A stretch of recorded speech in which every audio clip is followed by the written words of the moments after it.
اس کے برعکس بدقسمتی یا بدبختی کیا ہے؟ کسی کو اللہ کی بات سنائی جائے تو وہ کہتے ہیں سو واٹ، یہ کوئی نئی بات ہے؟ وہ حجت کرتے ہیں ایسا انسان نہیں۔ اس کے بارے میں یہ مثال ہے، ثم قست قلوبکم، پھر تمہارے دل سخت ہو گئے، کیونکہ اللہ نے جو حکم دیا اس کے حکم کو نہیں مانا، اس کے اندر تم نے تعویلیں نکالی، بحث کی، اس سے تمہارے اندر بے حسی ہو گئی، تم مقتول کو اٹھ کر بیٹھتے دیکھا تم نے، اور تم نے اللہ کا شکر ادا نہ کیا۔ اتنے بڑے فتنے سے تم کو اللہ تعالیٰ نے نکالا، تو اللہ کے احسانات اور معجزات دیکھنے کے باوجود بھی تم نہ پلٹے تو دل سخت ہو گئے۔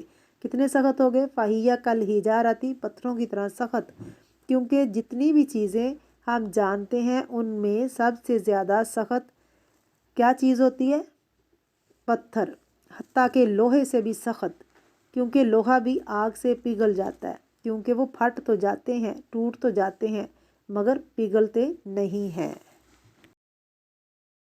کہا کہ پتھروں کی طرح اشد قسوہ، پتھروں سے بھی بڑھ کر سخت، بلکہ پتھروں کی کئی قسمیں ہوتی ہیں، ان میں سب سے سخت ترین کیا ہے؟ ڈائمنڈ، تو یعنی اس کی بھی آخری حد ہے سختی کی، اس حد تک تم پہنچ گئے، بلکہ اس سے بھی شدید سختی، شدید بے حسی، بے خوفی، بے پرواہی۔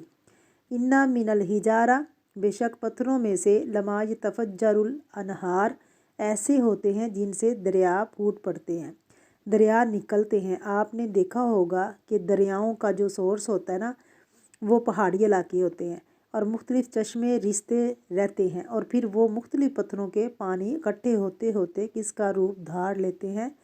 دریاؤں کا۔ اچھا، دریا کے کس قدر فائدے ہوتے ہیں؟ دریاؤں سے انسان بھی فائدہ اٹھاتا ہے، اس سے کھیتی باڑی ہوتی ہے، اس سے پانی لگتا ہے، فصلوں کو پانی لگتا ہے، اس سے جانور بھی فائدہ اٹھاتے ہیں۔ تو یہ دریا جو اتنے فائدے کا ہے، اس کے پیچھے سے سورس کیا ہے؟ پتھروں سے نکل کر آ رہا ہے، پہاڑوں سے نکل کر آ رہا ہے، یہ اتنے فائدے کا ہو گیا۔ وَإِنَّ مِنْهَا، اور بے شک ان میں سے، لَمَا يَشَقَّقُ، ایسے بھی ہوتے ہیں کہ وہ شک ہو جاتے ہیں، وَيَخْرُجُ مِنْهُ الْمَاءُ، تو وہاں سے پانی نکلنے لگتا ہے، دریا جتنے تو نہیں، لیکن پھر پانی آ جاتا ہے۔ کئی جگہیں ایسی ہوتی ہیں جس کے نیچے پانی ہوتا ہے، یعنی زمین کے اندر پانی ہوتا ہے، لیکن وہ سامنے نہیں ہوتا، کیونکہ وہ ایک ہارڈ چٹان ہوتی ہے یا سخت زمین ہوتی ہے، کوئی زلزلہ آتا ہے یا کوئی وجہ ہوتی ہے تو اس میں کریک ہو جاتے ہیں، تو پانی نیچے رکا ہے پتھر کے نیچے، تو نکل کر باہر آنے لگتا ہے۔ کہا کہ پتھر بھی کریک ہو جاتے ہیں، ان میں سے بھی پانی نکل آتا ہے، اور جیسے حضرت موسیٰ علیہ السلام نے عصا مارا تو کیا ہوا تھا؟ اس سے کئی چشمے نکل آئے تھے۔ وَإِنَّ مِنْهَا لَمَا يَهْبِطُ مِنْ خَشْيَةِ اللَّهِ، اور بے شک کچھ ایسے ہوتے ہیں کہ اللہ کے ڈر سے گر پڑتے ہیں، لڑک کر نیچے آ جاتے ہیں۔ اچھا، ہم تو دیکھتے ہیں کہ پتھر لڑک جائیں تو ہوا کی وجہ بتا دی جاتی ہے یا کوئی اور وجہ بتا دی، لیکن اللہ سبحانہ و تعالیٰ کیا فرماتے ہیں کہ ان پتھروں کے گرنے کی وجہ کیا ہوتی ہے؟ ان کے اندر بھی اللہ کا ڈر ہوتا ہے، پتھر بھی اللہ سے ڈرتے ہیں، ان کے اندر بھی اللہ کا خوف ہے۔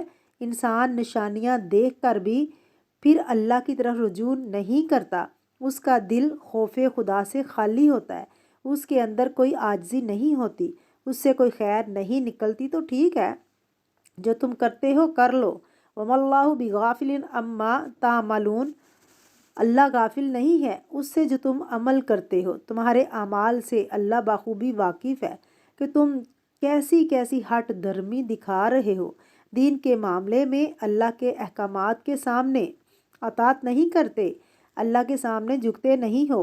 تو اس آیت سے ہمیں بہت سے سبق ملتے ہیں، بہت سی چیزیں ملتی ہیں۔ یہ ہے کہ بنی اسرائیل کو ملامت کیا جا رہا ہے کہ اللہ تعالیٰ کی نعمتوں کی قدر نہیں کی، اللہ تعالیٰ کے احکامات کی پاسداری نہیں کی۔ پھر یہ بتایا جا رہا ہے کہ بعض انسان پتھروں سے بھی زیادہ سنگ دل ہوتے ہیں، پتھروں کے اندر بھی خیر ہوتی ہے، لیکن ایسے انسان خیر سے بالکل خالی ہوتے ہیں۔ بعض لوگوں کے دل اتنے سخت ہوتے ہیں کہ وہ اللہ کی طرف رجوع کرنے کے علاوہ وہ کسی بندے کے ساتھ بھی بھلا سلوک نہیں کرتے، وقتی طور پر اگر کریں گے بھی تو کسی مطلب سے کریں گے، ورنہ بندے کے لیے بھی ان میں کوئی نرمی نہیں ہوتی، کسی کا دکھ تکلیف بیماری ان پر کوئی اثر نہیں کرتی، وہ ٹس سے مس نہیں ہوتے۔ کوئی ان کے سامنے رو رو کر مر جائے وہ ایک آنسو نہیں پونجیں گے۔ آپ کا ایسے لوگ بھی ظالم ہوتے ہیں، کوئی بیمار ہو کوئی تو تیمارداری نہیں کریں گے، تو کوئی مر جائے تو تعزیت نہیں کریں گے، دعا نہیں کریں گے ان کے لیے۔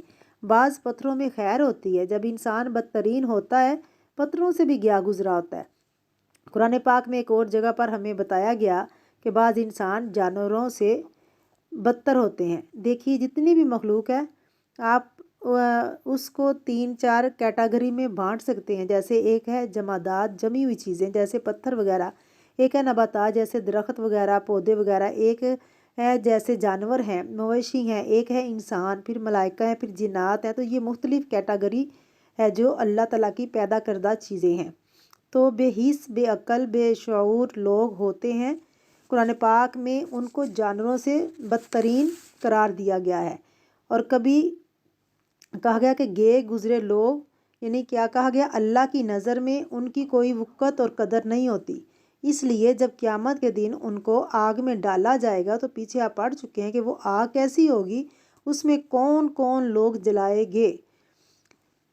وقودہ الناس والحجارہ، الناس اور پتھر ساتھ جلیں گے تاکہ ان کو احساس ہو کہ کس درجے پہ زندگی بسر کر رہے تھے۔ اس میں ہمارے لیے بہت بڑا سبق ہے، ہم سب کو اپنے دلوں کی حالت کا جائزہ لینا چاہیے، اور اپنے دل کی حالت کا ہم خود ہی جائزہ لے سکتے ہیں۔ کوئی تو میرا دل نہیں بتا سکتا اندر سے کیا ہے، تو ہم کو اپنا اپنا جائزہ لینا چاہیے، احساس خود کرنا چاہیے، اور اپنے آپ سے پوچھنا چاہیے کہ جب میں کسی حادثے یا مرنے کی خبر سنتی ہوں، کسی جنگ کی خبریں پڑھتی ہوں، تو کیا صرف نیوز کر کے سنتی ہوں، یا اس سے کوئی عبرت بھی لیتی ہوں؟ جتنی زیادہ انفارمیشن ٹیکنالوجی نے ترقی کی ہے، انسانوں کے دل اتنے ہی زیادہ سخت ہو گئے۔ بعض اوقات بچوں کی گیم میں کس قدر قتل و غارت ہوتی ہے، دیکھا ہوگا آپ نے اپنے گھروں میں بچوں کو کھیلتے کہ وہ مار رہے ہیں کاٹ رہے ہیں، خوب خون بہہ رہا ہے اور بچے اس پہ ہنس رہے ہیں۔ کس قدر بگاڑ ہے، کس قدر فتنہ ہے۔ سین تو اتنے خوفناک ہوتے ہیں، ہمیں اپنے بچوں کو ایسے سین سے محفوظ کرنا چاہیے۔ دنیا کے مختلف ممالک میں جو جنگیں ہو رہی ہیں، کس طریقے سے انسانوں کو ختم کیا جا رہا ہے، لیکن یہ سارے واقعات اور ان سب چیزوں کو کس طرح دیکھتے ہیں، کس طرح سنتے ہیں؟ نیوز وہ کیا ہے؟ ہمارے لیے نیوز ہے، ڈیلی پڑھتے ہیں سنتے ہیں اور رکھ دیتے ہیں۔ ایک دفعہ منہ سے استغفار نہیں نکلتا، اس کا مطلب یہ نہیں کہ ہم ہر واقعے کے ساتھ خود مرنے لگے، یہ بھی نہیں ہو سکتا۔ لیکن یہ سارے فتنے فساد کو دیکھ کر کیا کرنا چاہیے؟ اللہ تعالیٰ کی طرف رجوع کرنا چاہیے، اپنی حد تک ہم توبہ استغفار کریں اور ایسے فتنوں سے پناہ مانگیں، اور اس بگاڑ اور اس کی اصلاح کے لیے اپنے طور پر جو کچھ کر سکتے ہیں وہ کریں۔ پھر اسی طرح اللہ تعالیٰ کی جو مختلف نشانیاں ہیں، جیسے چاند گرہن لگا تو آپ صلی اللہ علیہ وسلم کے ایک بیٹے کی وفات کو اس کے ساتھ کنیکٹ کر لیا اور کہا کہ یہ چاند گرہن آپ کے بیٹے کی وجہ سے لگا ہے، تو آپ صلی اللہ علیہ وسلم نے فرمایا کہ نہیں، یہ میرے بیٹے کی وجہ سے نہیں لگا، یہ اللہ تعالیٰ کی نشانیوں میں سے ایک نشانی ہے۔ ایسی نشانی دیکھ کر جو طریقہ سنت میں بتایا گیا ہے وہی اختیار کرنا چاہیے، فوراً اللہ کی طرف رجوع کرنا چاہیے۔ ٹھیک ہے کہ نماز گرہن نہیں آتی، کتنی دفعہ ایسا ہوتا ہے کہ خبر ایک کلپ کی ہوتی ہے، سورج اور چاند کو گرہن لگے گا، ہم نیوز پڑھ کر اخبار رکھ دیتے ہیں کہ ایسا ہوگا، بعض اوقات دیکھتے بھی ہیں، دل پہ اثر نہیں ہوتا۔ تو ایسی صورت میں ہم کہتے ہیں کہ چاند اور سورج کے درمیان میں زمین آ گئی ہے، لہٰذا چاند تک روشنی نہیں پہنچی۔ ٹھیک ہے، بھلا اسی وجہ سے ہوا ہوگا۔ ہمیں کیا بتایا گیا ہے کہ یہ اللہ تعالیٰ کی نشانیوں میں سے ایک نشانی ہے، کیا کرو؟ وہ کرو جو نبی صلی اللہ علیہ وسلم نے کیا ہے، جو آپ صلی اللہ علیہ وسلم کیا کرتے تھے، یعنی کوئی بھی غیر معمولی چیز، کوئی بھی چینج دیکھ کر ہمارے اندر اس کی ایک تبدیلی آنی چاہیے۔ تبدیلی کیا آنی چاہیے؟ فوراً اللہ تعالیٰ کی طرف رجوع کرنا چاہیے، ورنہ کس بات کا اندیشہ ہے کہ دل سخت ہو جائیں گے۔ اگر دل سخت ہو گئے تو نیکی کی رغبت نہیں رہے گی۔ دلوں کی سختی کا علاج کیا بتایا گیا ہے؟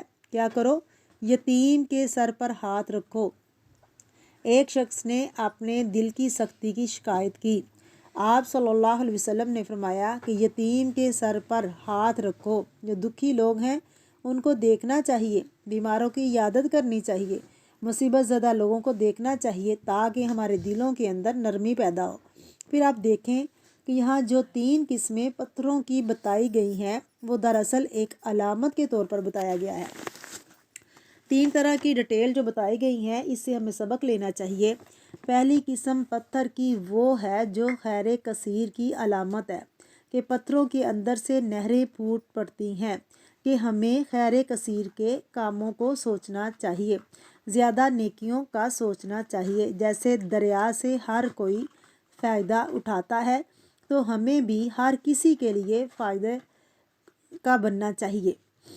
اچھا، تو بعض دفعہ شیطان کیا کہتا ہے، دیکھو فلاں تمہیں یوز کر رہا ہے۔ جب یہ خیال آتا ہے تو ہمیں غصہ آ جاتا ہے، ہم خود کو یوز نہیں ہونے دیں گے، لہٰذا ہم نیکی اور خیر اور بلائی کا کام چھوڑ دیتے ہیں۔ ہم کتنے بے وقوف ہیں۔ مومن جو ہے وہ ایک مثبت سوچ رکھتا ہے، وہ دوسروں کے لیے خیر اور بلائی کا ذریعہ ہوتا ہے اور وہ ہر ایک کو فائدہ پہنچاتا ہے۔ کیا ہم بھول جاتے ہیں کہ ہم فائدہ پہنچائیں گے تو ہم کو بھی فائدہ ملے گا؟ کیونکہ اللہ تعالیٰ آخر میں کیا فرماتا ہے، وَمَا اللَّهُ بِغَافِلٍ عَمَّا تَعْمَلُونَ، جو تم عمل کر رہے ہو اللہ تعالیٰ اس سے غافل نہیں۔ پتھروں کی باتیں کرتے کرتے اللہ تعالیٰ نے فرمایا کہ جو تم کرتے ہو اللہ تعالیٰ غافل نہیں۔ مراد اس سے یہ ہے کہ یا تو تم پہلی کیٹیگری بن جاؤ، کیا؟ خیر کثیر۔ دریا جہاں سے بھی گزرتے ہیں وہ فائدہ پہنچاتے ہیں۔ آپ دیکھیں کہ اگر آپ بھی دریا کے پاس سے گزریں، اگر پانی نہ پئیں تو صرف اس کا جو سین ہے نا وہ دل کو خوش کرتا ہے، وہ چلتا پانی وہ بھی نگاہوں کے لیے خوشی ہوتی ہے۔ دوسری قسم جو پتھروں کی ہے وہ کیا ہے، یخرج منہ الماء، پس پانی نکلتا ہے اس سے، اور پانی جو ہے وہ ہے زندگی کی علامت ہے۔ ہمارے پاس بھی زیادہ بڑے کام نہیں تو کم از کم ہم لوگوں کے لیے پانی بن جائیں جو کسی پیاسے کی پیاس بجھا دے اور کسی بے علم کو علم دے دے اور دوسروں کے لیے سکھ اور سکون بن جائیں۔ پانی کیا کرتا ہے؟ پانی صاف بھی کرتا ہے، پانی پیاس بھی بجھاتا ہے۔ پانی زندگی کا سامان ہے۔ اگر دل نرم ہے تو انسانوں کے لیے، مخلوق کے لیے پانی کی طرح بن جانا چاہیے کہ ان کی زندگی کا سامان بن جائے۔ تیسری قسم جو ہے عاجزی کی علامت ہے۔ بعض اوقات انسان کے اندر ایگو ہوتی ہے، کسی کے ساتھ ایسی لڑائی شروع کر دیتی ہے۔ بعض لوگ سب کے ساتھ اچھے ہوتے ہیں، بس ایک بندے کے ساتھ ضد رکھی ہوتی ہے۔ کچھ ہوتی ہے نا ایسی چیزیں جو انسانوں کے لیے مختلف ہوتے ہیں۔ آپ بہت اچھے ہوتے ہیں، کچھ خاص لوگ ایسے ہیں جو وہ یوں ہی سامنے آتے ہیں تو کیا ہوتا ہے، آپ اپنی سارے خیر کے دروازے بند کر لیتے ہیں۔ سب کو دوں گی، اس کو نہیں دوں گی، چاہے وہ آپ کی اولاد میں سے ہو یا رشتہ داروں میں سے ہو یا آپ کے اپنے گھر کے اندر ہی ہو، کوئی بھی ہو۔ بس ایسے ہی یعنی جو بندہ مومن ہوتا ہے نا وہ ایسے موقعوں پر بھی کیا سوچ کر اپنی انا کو دور کر دیتا ہے، وہ اس پتھر کی طرح ٹوٹ پڑتا ہے، نیچے گر جاتا ہے کہ میں نے تو اپنے اللہ تعالیٰ کے لیے گرنا ہے۔ خشیت اللہ، وہ عاجزی اختیار کرتا ہے۔ وَإِنَّ مِنْهَا لَمَا يَخْبِطُ مِنْ خَشْيَةِ اللَّهِ، تو بعض اوقات یہ عاجزی جو ہے نا یہ اللہ تعالیٰ کو بڑی پسند ہے، اور بعض اوقات انسان کو اگر بڑی بڑی نیکیاں نہ ہوں لیکن یہ جو ٹوٹ پڑنا، اپنے آپ کو توڑ دینا، ایسے موقعوں پر جھک جانا جہاں آپ کو آپ کی انا جھکنے نہ دے، تو یہ بھی دل کی نرمی کی وجہ سے ہے۔ اور خشیت اللہ، اللہ کی معرفت، اس وقت انسان یہ سوچے کہ میں تو پتھر سے بھی گئی گزری، یہ پتھر اللہ کی پہچان رکھتا ہے کیونکہ وہ کسی انسان کے لیے نہیں جھکتا، وہ دراصل کس کے آگے جھکتا ہے؟ اللہ کی مرضی کے آگے جھکتا ہے۔ اللہ دراصل یہ چاہتا ہے کہ ہم اپنے شوہر کا حق دیں، اللہ ہم سے یہ چاہتا ہے کہ ہم اپنے رشتہ داروں کا حق دیں، ہم ان کے ساتھ اچھا سلوک کریں، اور جو ہمارے ساتھ اچھا نہیں کرتے ان کے ساتھ بھی اچھا کریں۔ لیکن یہ بہت مشکل کام ہے، اور اس مشکل پہاڑ پہ کون چڑھ سکتا ہے؟ کون گھاٹی عبور کر سکتا ہے جس کو اللہ کی پہچان ہو جائے، جس کو اللہ کی معرفت ہو جائے۔ جب اللہ کی معرفت ہو جاتی ہے تو پھر انسان کے لیے مشکل نہیں رہتی، کیونکہ پھر وہ اللہ کے لیے کر رہا ہوتا ہے، پھر اللہ اس کے لیے آسان بنا دیتا ہے ہر مشکل کو، وہ سامنے والے کے لیے نہیں کر رہا ہوتا۔ تو یہ سامنے ظاہری سطح سے پیچھے چلا گیا انسان، حقیقت معرفت ہوگی نا۔ معرفت کیا ہوتی ہے؟ بس سامنے کی چیزیں جاننا ایک ہوتا ہے، اس کے پیچھے جانا یہ صرف وہ کر سکتا ہے جس کو اللہ کی پہچان ہو جائے، اور یہ تب ہوتی ہے جب اللہ انسان کے اندر ایسی نرمی پیدا کر دے، یعنی انسان کے دل کے اندر ایسی نرمی آئے۔ سنگ دل لوگ یہ نہیں کر سکتے، جن دلوں میں خیر ہوتی ہے وہ یہ کر سکتے ہیں، وہ جھک جاتے ہیں۔ اس آیت سے ہمیں یہ بھی پتہ چلتا ہے کہ پتھروں کے اندر بھی ایک لائف ہے، اور اس کی ہمیں قرآن پاک سے مثال بھی ملتی ہے، مثلا سورۃ حشر کی آیت نمبر 21 سے۔ اگر ہم یہ قرآن کسی پہاڑ پر اتارتے، تم دیکھتے یہ پہاڑ اللہ کی خشیت سے دب جاتے، ٹوٹ جاتے ہیں، گر پڑتے ہیں۔ پھر اسی طرح احادیث سے بھی ہمیں پتہ چلتا ہے کہ پتھروں کے اندر بھی احساس ہے۔ مثلا ایک حدیث میں آتا ہے کہ عبداللہ بن عباس کہتے ہیں نبی کریم صلی اللہ علیہ وسلم نے اپنے ہاتھ میں چند کنکریاں لیں، اور ابو ذر رضی اللہ تعالیٰ عنہ کہتے ہیں کہ میں نے اپنے کانوں سے سنا کہ وہ شہد کی مکھیوں کی طرح بنبناہٹ کر رہی تھیں، ان کے اندر تسبیح کی آواز تھی۔ اور قرآن پاک میں آتا ہے کوئی چیز ایسی نہیں جو اللہ تعالیٰ کی تسبیح نہ کر رہی ہو، لیکن تم ان کی تسبیح کو نہیں سمجھتے، اور یہ تسبیح ہے جو اللہ کی، یہ پتھر بھی کرتے ہیں۔ اور ابو ذر رضی اللہ تعالیٰ عنہ نے یہ تسبیح سنی، بخاری کی روایت میں ہے نبی کریم صلی اللہ علیہ وسلم نے فرمایا میں مکے کے اس پتھر کو جانتا ہوں جو نبوت سے پہلے مجھے سلام کرتا تھا۔ تو اس سے یہ بات پتہ چلتی ہے کہ یہ جو ہمارے ارد گرد کی مخلوق ہے یہ بالکل بے عقل نہیں ہے، ان کے اندر بھی سینس ہے، اسی وجہ سے وہ قیامت کے دن گواہی بھی دیں گے۔ واللہ بما تعملون، اللہ بھی غافل نہیں۔ اور پھر اللہ نے ایسے ہمارے چاروں طرف سلیکون کیا ہے یہ گواہی نہیں، تو یہ ساری چیزیں مخلوق کو ہم بے عقل، بے سمجھ، بے جان سمجھتے ہیں، اللہ تعالیٰ نے اس کے اندر بھی ایک سینس رکھی ہے، لہٰذا انسان کو ان چیزوں سے اوپر کی معرفت رکھنی چاہیے۔ حجر اسود کے بارے میں آپ صلی اللہ علیہ وسلم نے فرمایا اللہ کی قسم قیامت کے روز اللہ تعالیٰ حجر اسود کو اس طرح اٹھائے گا کہ اس کی 2 آنکھیں ہوں گی جس سے یہ دیکھے گا، زبان ہوگی جس سے یہ بات کرے گا، اب ہر اس شخص کے حق میں گواہی دے گا جس نے ایمان کے ساتھ اس کو چھوا ہوگا۔ تو بہرحال بات یہ ہے کہ ہمیں دل کی اصلاح کی طرف توجہ دینے کی ضرورت ہے، اور خاص طور پر اس بات سے ہمیں خبردار کیا گیا ہے کہ تم اہل کتاب کی طرح نہ ہو جاؤ جو اس سے پہلے گزرے، جب مدت طویل ہو گئی تو ان کے دل سخت ہو گئے، تو ان میں اکثر فاسق بنے ہوئے ہیں۔ تو بات یہ ہے کہ اللہ کی اطاعت کے لیے، فرمانبرداری کے لیے، زندگی کا مقصد پورا کرنے کے لیے ضروری ہے کہ انسان کا دل اللہ کی طرف جھکا ہوا ہو، اور انسان کے دل کے اندر نرمی ہو۔ کیا سمجھ آیا؟ کس چیز کی ہمیں ضرورت ہے؟ دل کی اصلاح کی، دل کی طرف توجہ کرنے کی ضرورت ہے۔ ہم میں سے ہر ایک شخص اپنے دل کا جائزہ لے، اور دل کی سختی سے پناہ مانگنی چاہیے، اور دل نرم ہوگا تو بڑے بڑے کام بھی آسان ہو جائیں گے، اور اگر دل سخت ہوگا تو چھوٹے سے چھوٹے کام بھی مشکل ہو جائیں گے۔ اور دل کی نرمی کس سے ہوتی ہے؟ جی، دل کی نرمی کس چیز سے ہوتی ہے؟ ایک طرف اللہ تعالیٰ کی آیات پر غور و فکر کرنے سے، اور دوسری طرف انسانوں کے ساتھ، کمزور، بیمار، مصیبت زدہ انسانوں کے ساتھ ہمدردی کا سلوک کرنے سے دل کی نرمی حاصل ہوتی ہے۔